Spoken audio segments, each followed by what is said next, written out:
লাল শাড়ি মানেই অনেক ডিফারেন্স একটা অনুভূতি ফিলিংসের বিষয়, যেটা আমরা অন্য কোনো কালারের শাড়ি পরলে এইরকম ফিলিংসটা পাই না বা ফিল করতে পারি না। ছোটবেলায় আম্মু আমাকে বউ সাজিয়েছিল, সেই দিনটার কথা খুব মেমোরেবল, খুব মনে করলাম। এবং একটু বড় হওয়ার পর লাল কালারের লেহেঙ্গা পরে ব্রাইডাল শ্যুট করলাম, অথবা লাল কালার শাড়ি পরে আরেকদিন ব্রাইডাল শ্যুট করলাম। এটা ছিল আমার আম্মুর বিয়ের শাড়ি, সেটাও পরে ব্রাইডাল শ্যুট করলাম। এটা ছিল ফাইনালি আমার বিয়ের বউ সাজ সেই দিনটা। তো এটা ছিল আমার বিয়ের ফেকনেসগুলো। আমি আসলে থিংকিং করতেছিলাম, আমরা ছোটবেলায় আমরা আলতা পরে দেখতাম যে বউরা বিয়ে বিয়ে করতো, লাল শাড়ি পরতো বিয়ের দিন। তারপর বিয়ে মানেই হচ্ছে একদিনই সে লাল শাড়ি পরবে। মানে সব কিছুই একদম অন্যরকম একটা ফিলিংস, অন্যরকম একটা ডিফারেন্স। সো আমি একটা গেট রেডি হচ্ছিলাম এবং মেকআপ করতেছিলাম আর ফিল করতেছিলাম যে আমি জাস্ট শাড়িটা পরার পর আমাকে লুকটা এত সুন্দর দিতেছিলাম, মনে হচ্ছে আমি একদম বউ। তো আমি এই জিনিসটা আরেকটু রিয়ালাইজ করলাম, আমি যতবার লাল কালারের লেহেঙ্গা আর শাড়ি পরে শ্যুট করলাম, ততবারই আমার কাছে কেন যেন সাজ শাড়ি পরলেই মনে হয়তো আমি বউ।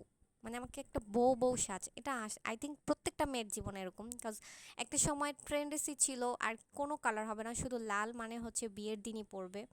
সো অন্যরকম একটা ফিলিংস, সো আমিও সেই ফিলিংসটা তোমাদের সাথে শেয়ার করলাম। আমি একটা এই সুন্দর মেকআপ ভিডিওটা করলাম, আর তার সাথে আমি লাল শাড়িটা চুজ করার পর আমার কাছে কেন যেন খুব ফিলিংস, আমি যতবারই লাল কালার পরি ততবারই এরকম ফিলিংস হয়।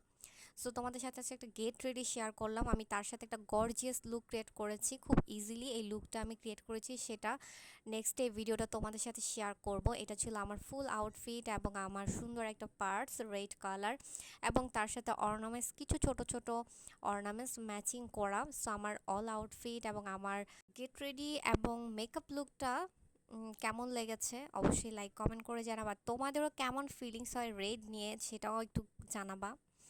আর আমি আমার লুকটা একটু কাছ থেকে তোমাদের দেখানোর ট্রাই করেছি, দেখো ইউ ক্যান সি আমার মেকআপ লুকটা কেমন লেগেছে।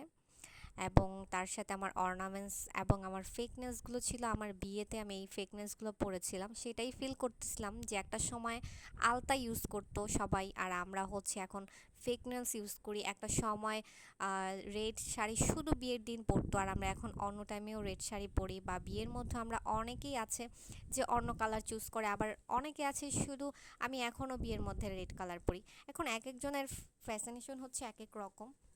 তবে একটাই কথা, রেড মানে পরার পর জিনিসটা একটু অন্যরকম, যেটা আমি আসলে যতবারই পড়লাম ও ঠিক অতবারই আমার ফিলিংসটা হয়েছে। সো তোমাদের কাছে কেমন ফিলিংস হয় সেটাও কমেন্ট করে জানাবা। সো আমার আজকের গেট রিভিউটা তোমাদের কাছে কেমন লেগেছে লাইক কমেন্ট করে জানাবা। আজকে এই পর্যন্তই, থ্যাঙ্কস ফর ওয়াচিং।